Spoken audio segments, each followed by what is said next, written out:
नमस्कार विद्यार्थी मित्रांनो, मी प्राध्यापक अशोक शिंदे आपलं स्वागत करतो आहे। आज आपण इयत्ता 12वी विषय भूगोल या भूगोल विषयातील शेवटचं प्रकरण क्रमांक 8 भूगोल स्वरूप व व्याप्ती या प्रकरणाच्या संपूर्ण स्वाध्यायाचा अभ्यास करणार आहोत। मित्रांनो, तुम्हाला जर माझे हे व्हिडिओ आवडत असतील तर नक्की लाईक करा, आपलं मत कॉमेंट बॉक्स मध्ये नोंदवा आणि न विसरता माझ्या चॅनलला सबस्क्राइब करा। चला तर मग आता आपण या प्रकरणाच्या संपूर्ण स्वाध्यायाच्या अभ्यासाला सुरुवात करूया। मित्रांनो, प्रकरण क्रमांक 8 भूगोल स्वरूप व व्याप्ती या प्रकरणाच्या स्वाध्यायामध्ये एकूण 6 प्रश्न आहेत। त्यातील पहिला प्रश्न आहे अचूक गट ओळखा, दुसरा प्रश्न आहे भौगोलिक कारणे लिहा, तिसरा प्रश्न आहे टिपा लिहा, चौथा प्रश्न आहे सविस्तर उत्तरे लिहा, पाचवा प्रश्न आहे फरक स्पष्ट करा आणि 6वा व शेवटचा प्रश्न आहे सुबक आकृत्या काढा। असे एकूण 6 प्रश्न या स्वाध्यायात आहेत। आता आपण या 6ही प्रश्नाचा व्यवस्थित असा क्रमबद्ध रीतीने अभ्यास करूया। मित्रांनो, प्रश्न क्रमांक 1 अचूक गट ओळखा यामध्ये पहा एक उपप्रश्न देण्यात आलेला आहे आणि या उपप्रश्नामध्ये 4 गट दिलेले आहेत अ ब क ड आणि या 4 गटापैकी एक अचूक गट आहे, तो गट आपणास ओळखायचा आहे। पहा, पहिला गट आहे अ भूरूपशास्त्र, हवामानशास्त्र, जैवभूगोल, ऐतिहासिक भूगोल। दुसरा गट आहे ब नकाशाशास्त्र, सर्वेक्षण, माहिती संकलन, GIS GPS। तिसरा गट आहे क पर्यटन, वन संवर्धन, वन्य प्राणी संवर्धन, सांस्कृतिक संवर्धन। चौथा गट आहे ड राजकीय भूगोल, प्राकृतिक भूगोल, लोकसंख्या भूगोल, आर्थिक भूगोल। मित्रांनो, या प्रकारे हे अ ब क ड असे 4 गट आहेत। या प्रश्नाचं उत्तर आहे ब, जो ब गट आहे नकाशाशास्त्र, सर्वेक्षण, माहिती संकलन, GIS किंवा GPS हा गट हा अचूक गट आहे। विद्यार्थी मित्रांनो, आता आपण प्रश्न क्रमांक 2 भौगोलिक कारणे लिहा या प्रश्नातील उपप्रश्नांचा अभ्यास करूया। पहा, पहिला उपप्रश्न आहे मानवी भूगोलाचे स्वरूप विभिन्न शाखांशी निगडित आहे। याचं उत्तर पहा, मानवी भूगोलात मानव आणि त्याचे पर्यावरणाशी असणारे संबंध आणि जगातील मानवाच्या सामाजिक व पर्यावरण विषयासंदर्भातील विविध गुणधर्माच्या वितरणाचा अभ्यास केला जातो। त्यामुळे मानवी जीवनाशी निगडित असणारी विविध सामाजिक शास्त्रे जसे समाजशास्त्र, राज्यशास्त्र, अर्थशास्त्र, मानसशास्त्र, इतिहास इत्यादी विषयांशी मानवी भूगोलाचा जवळचा संबंध येतो। मानवाच्या जीवनावर परिणाम करणाऱ्या प्राकृतिक घटकांशी निगडित असणाऱ्या नैसर्गिक शास्त्रे यामध्ये भूशास्त्र, हवामानशास्त्र, जीवशास्त्र, मृतशास्त्र इत्यादी शास्त्रे यांचाही संबंध मानवी भूगोलाशी येतो। या दोन्ही शास्त्रातील विविध शाखांचा काही मर्यादित स्वरूपात मानवी भूगोलात अभ्यास केला जातो। त्यामुळे मानवी भूगोलाचे स्वरूप विविध शाखांशी निगडित आहे। भौगोलिक कारणे लिहा यातील दुसरा उपप्रश्न आहे भूगोल विषयाचे स्वरूप गतिशील आहे। याचं उत्तर पहा, भूगोल म्हणजे पृथ्वी आणि तिच्याशी संबंधित मूलभूत घटकांचा अभ्यास होय। पृथ्वीवर सदैव परिवर्तन होते व तिच्या प्राकृतिक व सांस्कृतिक पर्यावरणात विविधता आढळते। हे प्राकृतिक किंवा मानवी भौगोलिक घटक स्थिर नसून गतिशील असतात, ते काळानुसार बदलतात। उदाहरणार्थ, जगाची लोकसंख्या विविध प्राकृतिक भूरूपांचे आकार हे कालमानानुसार बदलत असतात। अशा विविध घटकांमध्ये होणाऱ्या बदलांचा अभ्यास भूगोल अभ्यासक करतात। भूगोल म्हणजे स्थळ आणि काळ यांचा अभ्यास होय। भूगोल अभ्यासक कुठे, केव्हा, काय आणि का या प्रश्नांची उत्तरे देण्याचा प्रयत्न करतात। त्यामुळे काळानुसार भूगोल अभ्यासाचा विषय बदलतो आणि ह्या बदललेल्या विषयामुळे भूगोल विषयाचे स्वरूप हे गतिशील आहे। मित्रांनो, भौगोलिक कारणे लिहा यामधील तिसरा उपप्रश्न आहे भूगोल विषयाचे स्वरूप द्वैत्ववादी आहे। याचं उत्तर पाहूया, भूगोलाचे स्वरूप हे व्यापक असे आहे। कालावधीनुसार भूगोलाच्या स्वरूपात परिवर्तन होत गेले। भूगोलाची व्याप्ती जशी वाढली तसे भूगोलातील अभ्यासाचे स्वरूप बदलले। यातून अनेक नवनवीन विचार उदयास आले। यामध्ये काही विरोधाभासी दृष्टिकोन निर्माण झाले। यामध्ये मानवश्रेष्ठ की निसर्गश्रेष्ठ, तसेच प्रदेशाचा अभ्यास करावा की प्रदेशातील विविध विभागांचा करावा हा विरोधाभास निर्माण झाला। या विरोधाभासालाच द्वंद्ववाद असे म्हणतात। यातून परस्पर विरोधी किंवा स्वतंत्र दृष्टिकोन निर्माण झाले, यांनाच द्वैत्ववाद असे म्हणतात। उदाहरणार्थ, निसर्गवाद, प्राकृतिकवाद, संभाव्यवाद, मानववाद यामुळे भूगोलाचे स्वरूप हे द्वैतवादी बनले। या दोन्ही वादांमुळे भूगोलाच्या विकासास मदत झाली। प्रामुख्याने हे वाद भूगोलातील अभ्यासाचे विषय, त्यांच्या अध्यापन पद्धती आणि भूगोलाच्या अभ्यासाच्या केंद्रबिंदू यांच्याशी संबंधित आहेत। अशा प्रकारे विद्यार्थी मित्रांनो, आपण भौगोलिक कारणे द्या या प्रश्नातील तिन्ही उपप्रश्नांची उत्तरे दिलेली आहेत। आता आपण प्रश्न क्रमांक 3 टिपा लिहा याचा अभ्यास करूया। विद्यार्थी मित्रांनो, या स्वाध्यायातील तिसरा प्रश्न आहे टिपा लिहा। या टिपा लिहातील पहिली टिपा आहे प्राकृतिक भूगोल विज्ञानाच्या विविध शाखांमधील संबंध। याचं उत्तर पहा। भूगोल हा एक वेगळा स्वतंत्र विषय असला तरी भूगोलाचा नैसर्गिक किंवा प्राकृतिक आणि सामाजिक शास्त्रांशी संबंध येतो। प्राकृतिक भूगोलाचा विविध विज्ञानाच्या शाखांशी खालीलप्रमाणे संबंध येतो। 1. भूगर्भशास्त्र, पृथ्वीचे अंतरंग, भूगर्भाची रचना, भूहालचाली, लावारस, खडकांचे अंतर्गत रचना इत्यादी घटकांचा चिकित्सक अभ्यास हा भूगर्भशास्त्रात केला जातो। त्याचप्रमाणे तो भूगोलातही काही मर्यादित प्रमाणात केला जातो। त्यामुळे भूगर्भशास्त्र व भूगोल यांचा जवळचा संबंध येतो। दुसरा आहे भूरूपशास्त्र, यामध्ये पृथ्वीवरील विविध भूरूपांचा अभ्यास केला जातो। भूगोलात ही विविध अंतर्गत भूहालचालींमुळे निर्माण होणारी भूरूपे, बाह्य कारकांमुळे निर्माण होणाऱ्या भूरूपांचा अभ्यास केला जातो। उदाहरणार्थ गट पर्वत, वली पर्वत, नदी, हिम नद्यांचे व वाऱ्यांच्या कार्यामुळे निर्माण होणारी भूरूपे यांचा अभ्यास भूगोलात केला जातो। त्यामुळे भूरूपशास्त्राचा व भूगोलाचा संबंध हा खूपच जवळचा आहे हे दिसून येते। 3. हवामानशास्त्र, हवामानशास्त्रात हवामानाचे विविध घटकांचा अभ्यास केला जातो। त्याचप्रमाणे भूगोलातही हवामानाच्या विविध घटकांचा, उदाहरणार्थ पृथ्वीवरील कटिबंध, वारे, पर्जन्य, आर्द्रता, तापमान इत्यादी घटकांचा, प्रदेशामधील वनस्पती, प्राणी व मानवी जीवनावर होणाऱ्या परिणामांचा अभ्यास हा केला जातो। यामुळे हवामानशास्त्र व भूगोल यांचा जवळचा संबंध दिसून येतो आहे। 4. आहे जीवशास्त्र, जीवशास्त्रातील प्राणीशास्त्र व वनस्पतीशास्त्र या प्रमुख 2 शाखा आहेत। यामध्ये विविध सजीवांची रचना तसेच विविध प्राण्यांचा अभ्यास केला जातो। त्याचप्रमाणे भूतलावर आढळून येणारी विविध वनस्पतींचा अभ्यासही वनस्पती शास्त्रामध्ये केला जातो। भूगोलामध्ये देखील नैसर्गिक प्रदेश व त्या प्रदेशात आढळून येणाऱ्या विविध वनस्पती, प्राणी, जीवन यांच्यावर होणाऱ्या भौगोलिक घटकांचा अभ्यास हा केला जातो। विविध प्रदेशामध्ये आढळून येणाऱ्या प्राण्यांच्या जाती, वर्गीकरण, शारीरिक वैशिष्ट्ये, त्यांचे मानवी जीवनातील उपयोग यांचा अभ्यास देखील भूगोलात केला जातो। त्यामुळे भूगोलाचा अभ्यास करत असताना भूगोल व जीवशास्त्राचा संबंध हा येतो। 5. आहे मृदाशास्त्र, मृदाशास्त्रामध्ये मृदा निर्मितीची प्रक्रिया, मृदा निर्मितीवर परिणाम करणारे घटक इत्यादीचा सखोल अभ्यास केला जातो। भूगोलामध्ये देखील मृदा निर्मितीची प्रक्रिया, मृदेवर परिणाम करणारे घटक, खडक, विदारण प्रक्रिया, हवामानाचा मृदा निर्मितीवर होणारा परिणाम, मृदेचे विविध प्रकार, मृदेची रचना, मृदेचा पोत, सुपीकता, विविध मृदेमध्ये घेतली जाणारी पिके इत्यादीचा अभ्यास केला जातो। त्यामुळे भूगोल व मृदाशास्त्राचा संबंध येताना दिसतो। 6. रसायनशास्त्र, रसायनशास्त्र व भूगोल यांचाही जवळचा संबंध आहे। रासायनिक विदारण, रूपांतरित खडकांची निर्मिती, आम्लपर्जन्य, प्रदूषण, असेंद्रिय सेंद्रिय खते, हवेचे घटक, सागराची क्षारता इत्यादी घटकांचा अभ्यास करताना भूगोलाचा रसायनशास्त्राशी संबंध येतो आहे। 7. आहे पदार्थ विज्ञान, तापमान, आर्द्रता, वायुदाब इत्यादी गोष्टी व त्यांचे मोजमाप यांचा संबंध पदार्थ विज्ञानाशी आहे। तापमापक, वायुदाब, आर्द्रता मापक, पर्जन्य मापक इत्यादी यंत्रांचे कार्य, रचना या गोष्टी पदार्थ विज्ञानात सविस्तर अभ्यासल्या जातात। तर या मापकांचा वापर भूगोलात विविध हवेच्या घटकांचे मापन करण्यासाठी केला जातो। 8. आहे खगोलशास्त्र, आकाशगंगा, सूर्यमाला, ग्रह,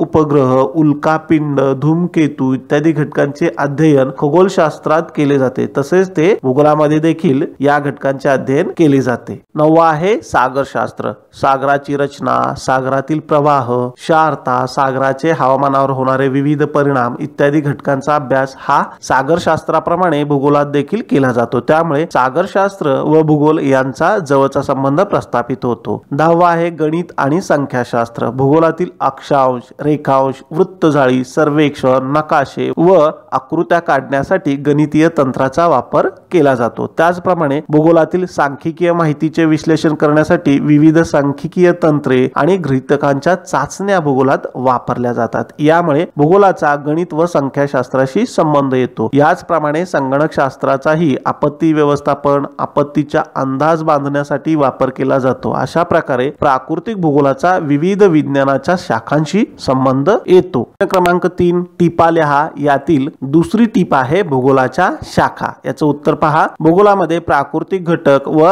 मानव यांचा परस्परांशी असलेला संबंध अभ्यासला जातो. पृथ्वीवरील प्राकृतिक घटकात विविधता आढळते. या विविधतेचा परिणाम मानवाच्या सांस्कृतिक, सामाजिक व आर्थिक इत्यादी घटकांवर होत असतो. त्यामुळे भूगोलात प्राकृतिक घटकांबरोबरच मानवी घटकांचाही अभ्यास केला जातो. यामुळे भूगोलाच्या प्राकृतिक भूगोल व मानवी भूगोल अशा दोन प्रमुख शाखा निर्माण झालेल्या आहेत. याचबरोबर प्रात्यक्षिक भूगोल याही शाखेचा समावेश भूगोलात होतो. मित्रांनो, सोबतच्या तक्त्यामध्ये आपणास भूगोलाच्या प्रमुख शाखा दिसत आहेत. पहा, प्राकृतिक भूगोलाच्या शाखा आहेत हवामान भूगोल, मृदा भूगोल, खगोलीय भूगोल, भूरचना भूगोल, सागरी भूगोल, भूगर्भशास्त्र, प्राणीशास्त्र, वनस्पतीशास्त्र. मानवी भूगोलाच्या दोन उपशाखा तयार होतात, आर्थिक भूगोल आणि सामाजिक भूगोल. आर्थिक भूगोलामध्ये बघा कृषी भूगोल, औद्योगिक भूगोल, वाहतूक भूगोल, विपणन भूगोल, वैद्यकीय भूगोल, पर्यटन भूगोल, सैनिकी भूगोल. तर सामाजिक भूगोलामध्ये सांस्कृतिक भूगोल, ऐतिहासिक भूगोल, लोकसंख्या भूगोल, वसाहती भूगोल, राजकीय भूगोल या शाखा तयार होतात. तर तिसरी शाखा आहे प्रात्यक्षिक भूगोल. अशा पद्धतीने भूगोलाच्या शाखा या आपणास दिसून येतात.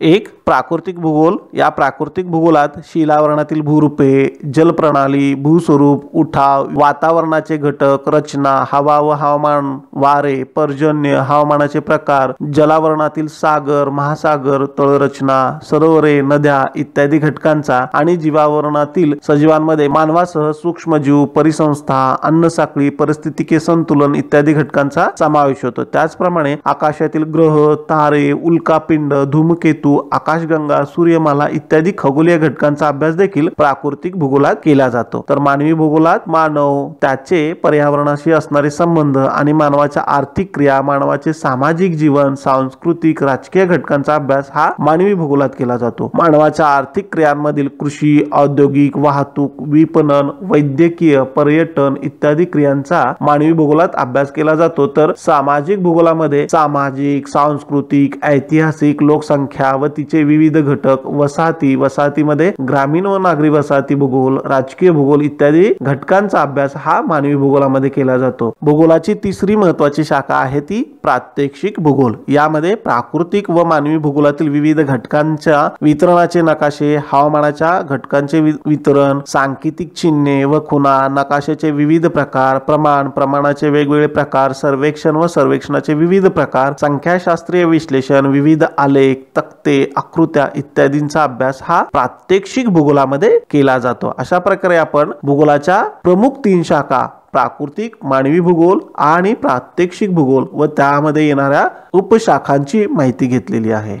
प्रश्न क्रमांक 3 टिपा लिहा. यातील तिसरी टीप आहे भूगोलातील आधुनिक कल. याचं उत्तर पहा. भूगोलाचे स्वरूप गतिमान असल्यामुळे दिवसेंदिवस भूगोलाची व्याप्ती वाढत आहे. नवीन अनेक घटकांची भर या विषयात पडत आहे. दृकश्राव्य माध्यम आणि माहिती तंत्रज्ञानामुळे माहिती स्रोत समृद्ध झाले आहेत. तंत्रज्ञान, संगणक आणि संगणक प्रणालीचा वापर यामुळे माहितीचे संकलन, विश्लेषण, सादरीकरण यामध्ये चांगल्या संधी उपलब्ध झाल्या आहेत. भूगोलाच्या अभ्यासासाठी भौगोलिक माहिती प्रणाली GIS आणि जागतिक स्थान निश्चिती प्रणाली GPS अनिवार्य आहे. यासाठी संगणक ज्ञानाचे भूगोल अभ्यासकास आवश्यक कौशल्य असणे गरजेचे आहे. ॲपचा वापर आपल्या दैनंदिन जीवनात वाढला आहे. याचे ज्ञान भूगोल अभ्यासकाला असणे गरजेचे झाले आहे. उपयोजित भूगोलामध्ये गणितीय प्रतिकृती व संगणकीय प्रतिकृतीद्वारे भविष्यातील लोकसंख्येची वृद्धी, घनता, भूमी उपयोजन इत्यादींचे अंदाज वर्तवले जातात. त्यामुळे याचे ज्ञान असणे ही आधुनिक काळाची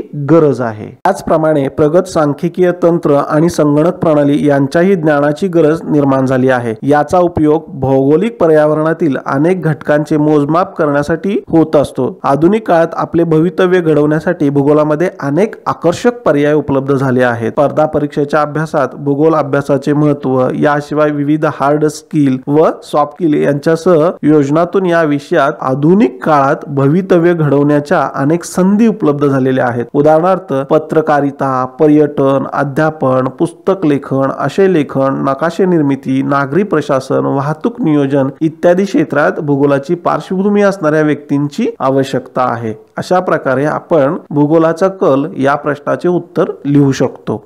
विद्यार्थी मित्रांनो, प्रश्न क्रमांक 3 टिपा लिहा. यातील चौथी व शेवटची टीप आहे भूगोल अभ्यासासाठी लागणारे कौशल्य. याचं उत्तर पहा. भूगोलाच्या अभ्यासासाठी आवश्यक कौशल्य आणि पद्धती, विविध तंत्रे, यामुळे या विषयाचे स्वरूप प्रायोगिक आणि कृतिशील बनले आहे. या विषयाचा अभ्यास हा शास्त्रशुद्ध आहे. भूगोल विषय फक्त सिद्धांतावर आधारित नसून त्याला विविध साधने व तंत्रे याद्वारे माहिती संकलन, विश्लेषण यावर आधारित पुराव्यांची जोड दिलेली असते. भूगोल अभ्यासासाठी खालील कौशल्यांची गरज आहे. आता आपण या तक्त्यामध्ये जे विविध कौशल्य दिलेले आहेत या प्रत्येक कौशल्याचा सविस्तर अभ्यास करूया. या प्रत्येक कौशल्याची सविस्तर माहिती लिहूया. पहिलं कौशल्य आहे निरीक्षण. भूगोल अभ्यासात निरीक्षण कौशल्य खूपच महत्वाचे आहे. सभोवतालील भौगोलिक घटक व या घटकांचा मानवी जीवनावर होणारा परिणाम यांचे अचूक निरीक्षण करून त्यांच्या नोंदी ठेवण्याचे कौशल्य हे प्रत्येक भूगोल अभ्यासकाच्या अंगी असणे गरजेचे आहे. दुसरं कौशल्य आहे नकाशा काढणे. भूगोलामध्ये अनेक प्राकृतिक, राजकीय, मानवी घटकांचे वितरण हे नकाशाच्या साहाय्याने दर्शवले जाते. त्यामुळे नकाशा काढणे व त्याचे वाचन करणे हे कौशल्य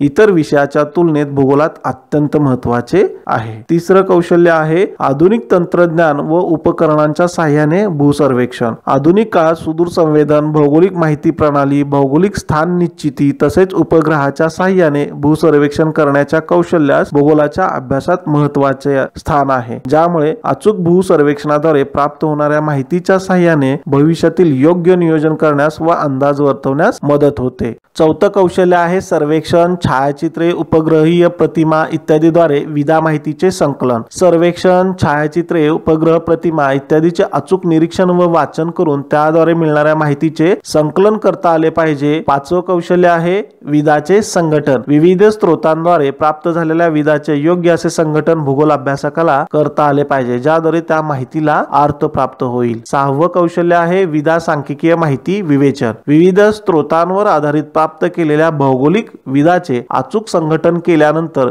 तिचे विवेचन करता आले पाहिजे. माहितीचे अचूक विवेचन करण्याचे कौशल्य भूगोलामध्ये गरजेचे आहे, ज्याद्वारे अचूक भौगोलिक माहितीची मांडणी करता येईल. सातवं कौशल्य आहे सांख्यिकीय पद्धतीद्वारे विदाचे विश्लेषण. भूगोलामध्ये प्राप्त झालेली प्राकृतिक, मानवी घटकासंदर्भातील सांख्यिकीय माहितीचे विविध संख्याशास्त्रीय, गणितीय तंत्राचा वापर करून तिचे अचूक विश्लेषण करणे गरजेचे आहे. यासाठी संख्याशास्त्रीय विश्लेषण करण्याचे कौशल्य भूगोल अभ्यासकात असणे महत्वाचे आहे. आठवं कौशल्य आहे आलेख व नकाशाद्वारे विदाचे सादरीकरण. भौगोलिक विदांचे आलेख व नकाशाद्वारे सादरीकरण करणे गरजेचे आहे, ज्याद्वारे भौगोलिक विदाचे वितरण सहज एका दृष्टिक्षेपात समजण्यास मदत होईल, तिची तुलना करता येईल. यासाठी आलेख व नकाशे काढण्याचे कौशल्य भूगोल अभ्यासकाला असणे गरजेचे असते. नववं कौशल्य आहे अहवाल लेखन आणि निष्कर्ष सादरीकरण. मिळालेली भौगोलिक माहिती, विदा यांचे संघटन, विश्लेषण केल्यानंतर त्या माहितीवरून अचूक निष्कर्ष काढणे व आलेल्या निष्कर्षावर आधारित अहवाल लेखन करण्याचे कौशल्य भूगोलामध्ये भूगोल अभ्यासकाला अवगत असावे लागते. त्याचप्रमाणे वरील कौशल्यांबरोबरच संगणक ज्ञान व संगणक हाताळणी तसेच विविध मोबाईल ॲपची हाताळणी याही घटकांचे कौशल्य भूगोल अभ्यासकाला अवगत असणे गरजेचे आहे. अशा प्रकारे विद्यार्थी मित्रांनो, आपण प्रश्न क्रमांक 3 टिपा लिहा यामधील 4ही टिपांची उत्तरे सविस्तर अशी लिहिलेली आहेत. विद्यार्थी मित्रांनो, या स्वाध्यायातील चौथा मुख्य प्रश्न आहे सविस्तर उत्तरे लिहा. यातील पहिला उपप्रश्न आहे दैनंदिन जीवन जगताना आपल्याला भूगोलाचा कसा उपयोग होतो ते उदाहरणासह स्पष्ट करा. याचं उत्तर पहा. भूगोलाचा उपयोग आपल्या जीवनात सातत्याने होत असतो. सकाळी उठल्यापासून ते रात्री झोपेपर्यंत भूगोलाचा प्रत्यक्ष व अप्रत्यक्षरित्या संबंध येत असतो. सूर्योदय, किमान, कमाल तापमान, दिवस रात्र, महिने, ऋतू, हंगाम इत्यादी घटकांचा प्रत्यक्षरित्या मानवी जीवनाशी संबंध येतो. घरातील साधे उदाहरण म्हणजे विजेचे बटन दाबतो त्यावेळी असा प्रश्न पडतो की ही वीज कोणत्या ठिकाणापासून येते, त्या ठिकाणाचे नाव काय, त्या धरणाचे नाव काय, त्या ठिकाणी भूपृष्ठ रचना कशी आहे, धरण धरण किती TMC चे आहे, धरणातील जलाशयाचे नाव काय, धरणाजवळ पर्जन्यमानाचे किती प्रमाण आहे, असे अनेक प्रश्न निर्माण होतात। या सर्व प्रश्नांची उत्तरे भूगोल विषयात मिळतात। घरातूनच भूगोल विषयाची सुरुवात होत असते। आजच्या आधुनिक जगात वर्तमानपत्रे, विविध दूरदर्शन वाहिन्या व समूह संपर्क माध्यमे इत्यादीद्वारे मानवाला दैनंदिन भौगोलिक घटनांची माहिती मिळत असते। प्रत्येक मानवाचे संपूर्ण दैनंदिन व्यवहार हे भूगोलाने वेढलेले असतात। माझ्या जीवनाच्या कोणत्याही व्यवहाराशी भौगोलिक घटनांचा संबंध येता कामा नये असे म्हणणाऱ्या व्यक्तीला या जगात कोठेच स्थान नसेल। मानवाचे सर्व जीवनच भूगोलाने व्यापलेले आहे हे खालीलप्रमाणे सांगता येईल। 1. मानवाच्या मूलभूत गरजांची पूर्ती। मानव आपल्या दैनंदिन अन्न, वस्त्र, निवारा या गरजांच्या पूर्तीसाठी भूगोलावर अवलंबून असतो। मानवाच्या प्राथमिक गरजेचे स्वरूप वेगळे असले तरी मूलभूत गरजा मात्र त्याच आहेत। प्रत्येक प्रदेशातील पिकांवर तेथील मृदा, हवामान, पर्जन्य, तापमान इत्यादी भौगोलिक घटकांचा परिणाम होत असतो। उदाहरणार्थ भारतात किनारपट्टी भागात तांदळाचे उत्पादन अधिक आहे, तर गंगेच्या व यमुना नदीच्या सुपीक मैदानी प्रदेशात गव्हाचे उत्पादन अधिक आहे। तसेच कोकणात अधिक पर्जन्यामुळे उताराची घरे आढळतात, तर थंड हवामानाच्या प्रदेशात लोकरी कपड्यांचा वापर केला जातो। दुसरा आहे भूगोल व दैनंदिन व्यापार। दैनंदिन व्यापार करताना कोणत्या प्रदेशात कोणती उत्पादने घेतली जातात, तसेच कोणत्या प्रदेशात बाजारपेठा उपलब्ध आहेत याचे भौगोलिक ज्ञान मानवास आपल्या दैनंदिन व्यापार करताना असणे गरजेचे असते। 3. वाहतूक। प्रदेशातील भौगोलिक परिस्थितीनुसार वाहतुकीचा विकास झालेला आढळतो। नद्या, सागरी किनारे असणाऱ्या भागात जलवाहतुकीचा वापर केला जातो, तर मैदानी व पठारी प्रदेशात भूमार्गाचा वापर केला जातो। 4. दैनंदिन उद्योग, रोजगार व भूगोल। प्रदेशातील खनिज संपत्ती, जलस्रोत, हवामान, वाहतूक इत्यादी घटकांचा परिणाम उद्योगाच्या स्थापनेवर होत असतो। त्यामुळे ज्या प्रदेशात हे भौगोलिक घटक अनुकूल असतात तेथे उद्योगधंद्यांचे केंद्रीकरण होते व त्या भागात रोजगाराच्या संधी मिळतात। त्यामुळे मानवाच्या दैनंदिन जीवनात उद्योग व रोजगार यामध्येही भौगोलिक घटकांचा उपयोग होत असतो। 5. आहे मानवाचे आरोग्य।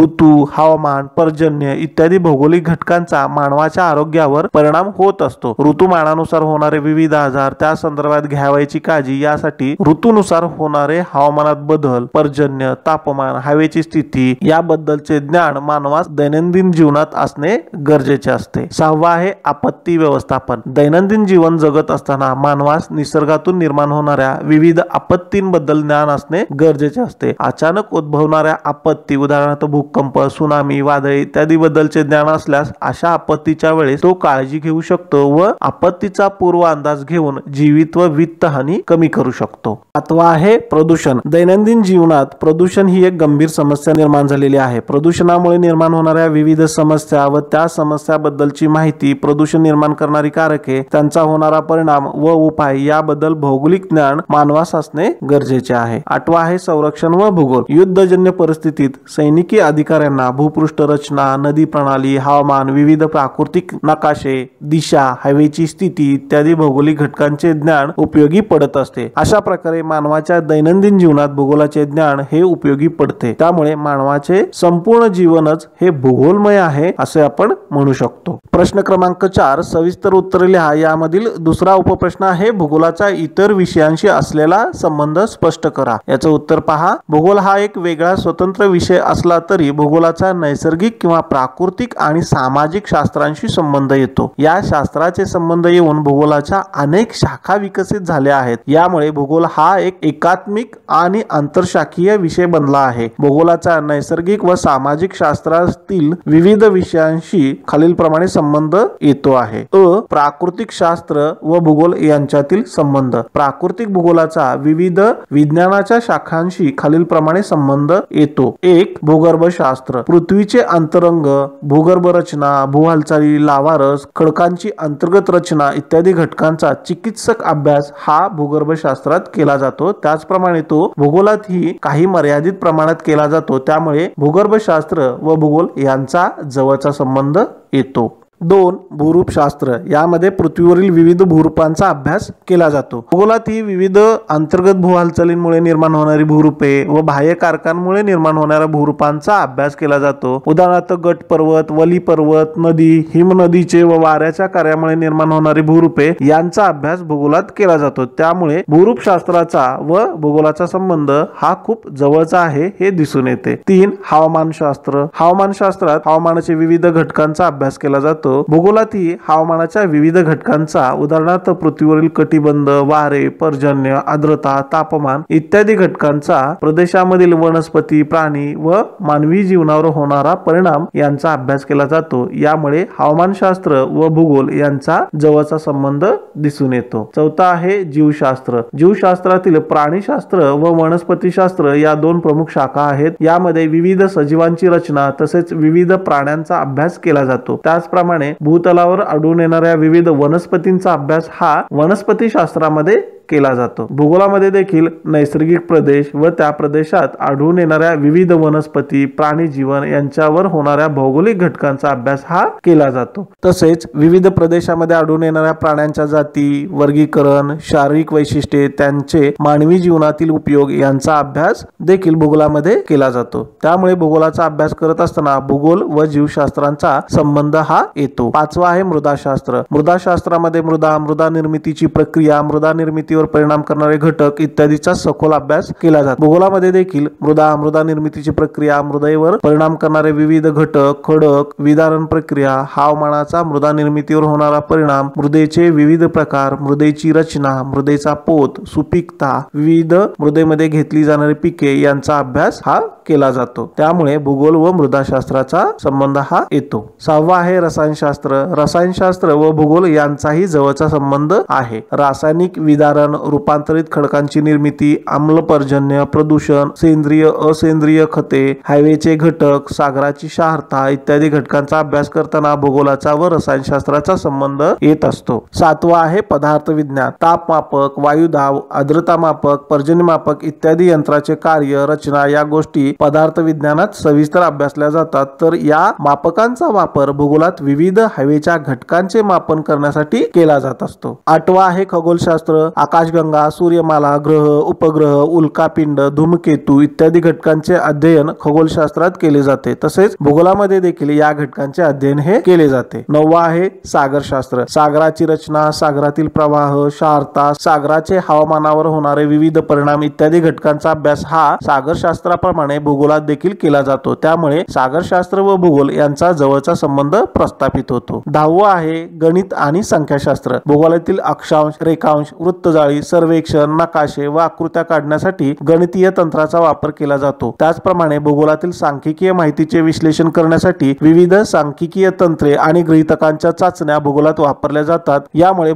गणित व संख्याशास्त्राशी संबंध येतो. आता आपण सामाजिक शास्त्र व भूगोल यांच्यातील संबंध पाहू. भूगोलामध्ये प्राकृतिक घटकाप्रमाणेच मानवाचाही अभ्यास केला जातो. मानव हा समाजशील असल्याने मानवाच्या सामाजिक, सांस्कृतिक, आर्थिक, राजकीय घटकांचा अभ्यास भूगोलात केला जातो. त्यामुळे भूगोलाचा सामाजिक शास्त्रांशी जवळचा संबंध येतो.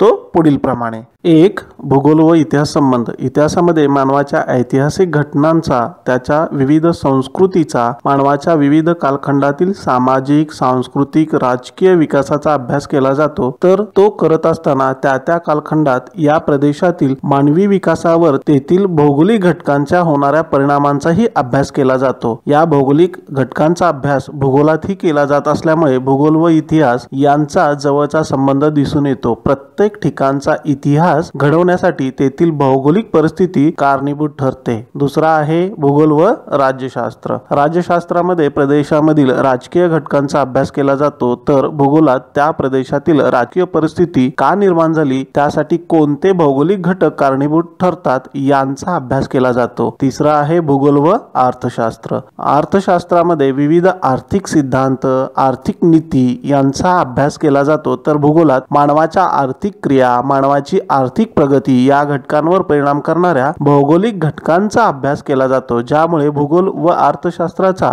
जवळचा संबंध येऊन भूगोलात आर्थिक भूगोल ही स्वतंत्र शाखाच निर्माण झाली आहे.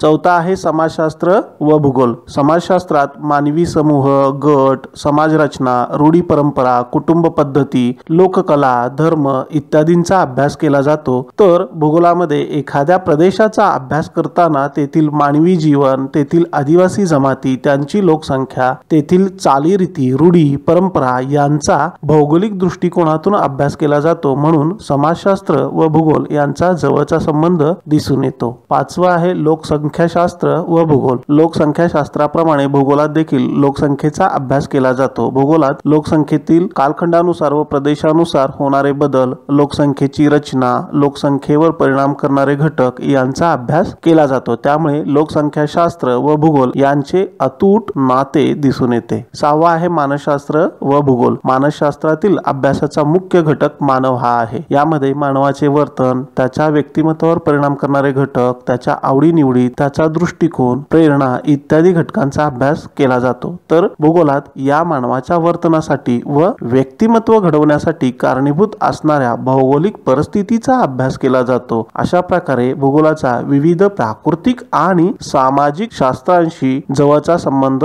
येतो आहे। या प्रकारे विद्यार्थी मित्रांनो, आपण या प्रश्नाचे उत्तर सविस्तरपणे लिहू शकतो।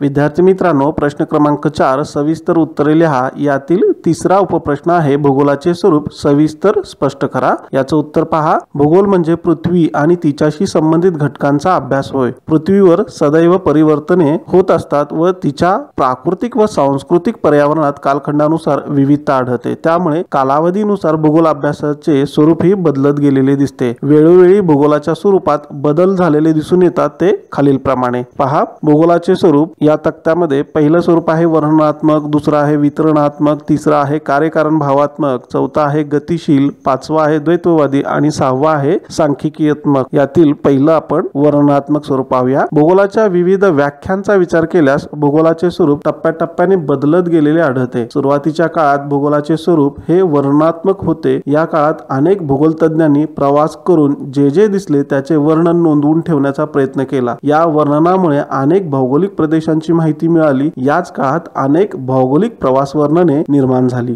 दुसरं स्वरूप आहे वितरणात्मक व वर्गीकरणात्मक। भूगोलाची प्राथमिक अवस्था वर्णनात्मक होती, दुसरी भूगोलाची अवस्था म्हणजे वितरणात्मक होय। वर्णनाच्या माहितीवरून अनेक ठिकाणांची माहिती प्राप्त झाली। या माहितीच्या आधारे समान गुणधर्म असणारी माहिती एकत्रित करण्यात आली व त्याचे वर्गीकरण करण्यात आले, ज्यामुळे भौगोलिक माहितीमध्ये सुसूत्रता आली। उदाहरणार्थ आशिया खंडातील विविध देशांची माहिती ही आशिया खंडांतर्गत वर्गीकृत करण्यात आली। तिसरा आहे कार्यकारण भावात्मक। वितरणात्मक भूगोलाच्या स्वरूपावरून कार्यकारण भावात्मक स्वरूप भूगोलाला प्राप्त झाले। कार्यकारण भाव हा शास्त्रीय विषयांना लागू पडतो। भूगोलामध्ये एखाद्या ठिकाणी विशिष्ट परिस्थिती निर्माण झाली असेल तर तिथेच तशी परिस्थिती का निर्माण झाली याची कारणे कार्यकारण भावामुळे शोधली जाऊ लागली। उदाहरणार्थ एखाद्या प्रदेशात तांदळाचे उत्पादन अधिक असेल तर तेथेच का अधिक आहे यामागील कारणांचा शोध घेण्यास भूगोलामध्ये सुरुवात झाली। चौथं स्वरूप आहे ते गतिशीलता। परिवर्तन हे अटळ असते। परिवर्तनामुळे पृथ्वीवरील भूरूपे, त्यांचे आकार, प्राकृतिक परिस्थिती व मानवी घटकांमध्ये बदल होत असतात। अशा बदलांचा संबंध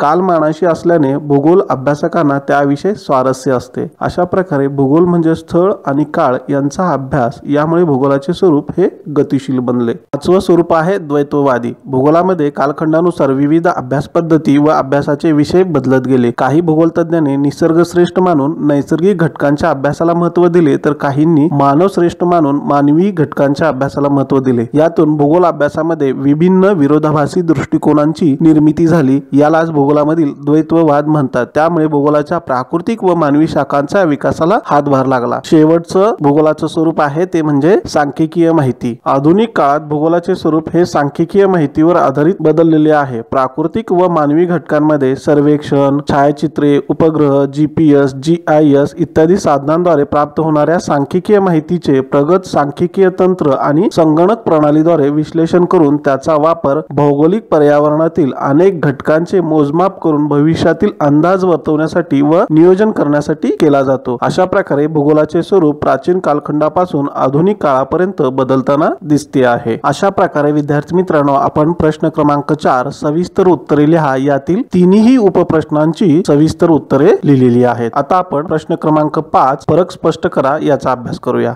विद्यार्थी मित्रांनो, या स्वाध्यायातील 5वा मुख्य प्रश्न आहे फरक स्पष्ट करा। त्यातील पहिला फरक आहे प्राकृतिक भूगोल आणि मानवी भूगोल। पहा, आपण या प्रश्नाचं उत्तर 2 रकाने करून देत आहोत। पहिल्या रकान्यामध्ये प्राकृतिक भूगोल तर दुसऱ्या रकान्यामध्ये मानवी भूगोल आहे। पहा फरक।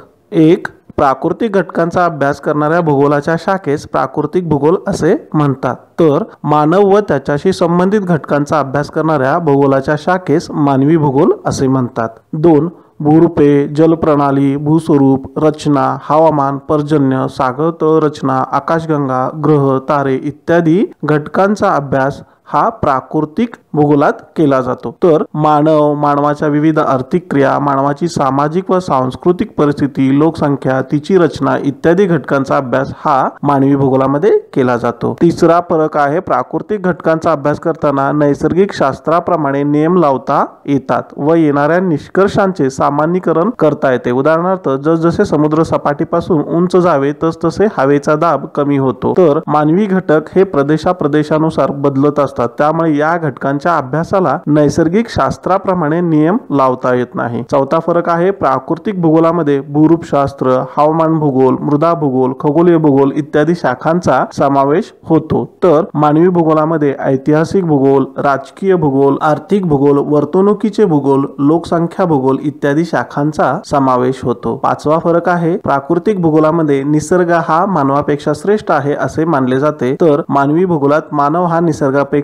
श्रेष्ठ आहे असा विचार मांडला गेला आहे। सहावा फरक आहे प्राकृतिक भूगोलाच्या विकासासाठी अलेक्झांडर व्हॉन हम्बोल्ट, अल्फ्रेड हेटनर, रेक्लस, मॅकेंडर इत्यादी भूगोल अभ्यासकांनी योगदान दिले आहे, तर मानवी भूगोलाच्या विकासास Vidal de la Blache, Friedrich Ratzel, White, Richthofen, Dickinson इत्यादी भूगोल अभ्यासकांनी योगदान दिले आहे। अशा प्रकारे विद्यार्थी मित्रांनो, आपण प्राकृतिक भूगोल आणि मानवी भूगोल यातील फरक लिहू शकतो। फरक स्पष्ट करा यातील दुसरा फरक आहे निसर्गवाद आणि संभाव्यवाद। याचे देखील आपण फरक हा 2 रकाने करून स्पष्ट करत आहोत। पहिल्या रकान्यामध्ये निसर्गवाद आहे तर दुसऱ्या रकान्यामध्ये संभाव्यवाद आहे। पहा पहिला फरक, निसर्ग हा मानवापेक्षा श्रेष्ठ आहे या दृष्टिकोनालाच निसर्गवाद असे म्हणतात, तर मानव हा निसर्गावर ताबा मिळवू शकतो या दृष्टिकोनालाच संभाव्यवाद असे म्हणतात। दुसरा फरक आहे निसर्गवादामध्ये नैसर्गिक घटकांच्या अभ्यासाला अधिक महत्त्व दिले जाते, तर संभाव्यवादामध्ये मानव व त्याच्याशी संबंधित घटकांच्या अभ्यासाला महत्त्व दिले जाते। तिसरा फरक आहे निसर्गासमोर मानवाचे अस्तित्व काहीच नाही, मानवाचे संपूर्ण जीवन निसर्ग नियंत्रित करतो असा विचार हा निसर्गवादामध्ये मांडला जातो, तर संभाव्यवादामध्ये मानव निसर्गावर नियंत्रण मिळवून हवे तसे बदल निसर्गामध्ये करून आपले जीवन अधिक सुसह्य बनवतो असा विचार मांडला जातो। चौथा फरक आहे नैसर्गिक आपत्ती, उदाहरणार्थ भूकंप, ज्वालामुखी, सुनामी, वादळे इत्यादी घटना या निसर्ग हा मानवापेक्षा